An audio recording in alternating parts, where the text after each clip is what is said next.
तो लगता है कि अम्बेडकरवाद देश की जरूरत है। अम्बेडकरवाद को समझिए, समता, समानता, बंधुत्व, भाईचारा, मैत्री, हर इंसान को बुनियादी सुविधाएं और सम्मान का जीवन मिले। और ये हमारी जिम्मेदारी है कि अगर गवर्नमेंट कोई काम करे तो वो जाति धर्म से ऊपर उठ के सभी के लिए हो।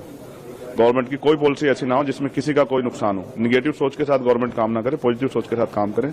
देश की आजादी के इतने साल बाद भी अगर लोग लंबे समय से बुनियादी सुविधाओं से वंचित हैं तो इसके लिए सरकारें जिम्मेदार हैं। अब वो बुनियादी सुविधाओं पर बात भी होगी और नए अवसर कैसे तैयार हों। देश का नौजवान सड़कों पर है, बेरोजगार है, देश का किसान परेशान है, न्यूनतम मजदूरी नहीं मिल रही है और ना ही रोजगार है लोगों पे। लोग सुबह उठ के जाते हैं बिकने के लिए, लेकिन कोई खरीदने वाला नहीं होता, क्योंकि देश में 80 करोड़ से ज्यादा लोग ऐसे हैं जो हैंड टू माउथ है। अभी सबके लिए काम करना है। महिला सशक्त हों और सुरक्षित हों। दिल्ली में भी महिलाएं सुरक्षित नहीं है।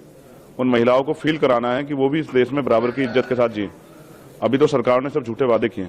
सरकार ने जो वादे किए उनको पूरा कराने के लिए सरकार से सवाल करेंगे। आपको लगता है कि कई जगह नाम बदले जाने की एक राजनीति होती है कि इसका नाम रख दो, उसका नाम रख दो, अम्बेडकर की मूर्तियां तोड़ दो, और एक दबाव की एक सोसाइटी है जो कि दबाव के अंदर काम करती है। तो ये निगेटिव थॉट है और ये इस निगेटिव थॉट को कब तक देश सींचता रहेगा, ये सवाल है। देश आजाद हो गया, अब भी अगर जाति के आधार पर या धर्म के आधार पर उत्पीड़न होता है तो देश को सोचना चाहिए।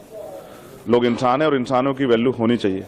अगर कोई जाति धर्म के नाम पे किसी का शोषण करेगा तो ये एक्सेप्ट नहीं किया जाएगा। और लोग मरने के लिए पैदा नहीं हुए, चाहे वो माँ सोने की चम्मच से दूध पिलाने वाली माँ हो या चाहे वो टूटी चम्मच से। हर माँ को अपने बेटे से प्यार है। सबकी जीवन सुरक्षित होना चाहिए। एक आखिरी सवाल है आपसे। मेरे जैसे बहुत सारे लोगों की जरूरत है और मैं प्रयास करूंगा आजाद समाज पार्टी के जरिए वो पार्लियामेंट में आए। एक आखिरी सवाल है। प्रधानमंत्री मोदी कहते हैं कि ईवीएम में किसी ने दोष नहीं दिया इस बार के रिजल्ट में। आपको लगता है कि ईवीएम में कुछ गड़बड़ी है या फिर ऑपोजिशन का एक बहुत बड़ा चिन्ह है ईवीएम? देखिए, जिन चीजों पे संदेह होता है उन पर चर्चा होती है।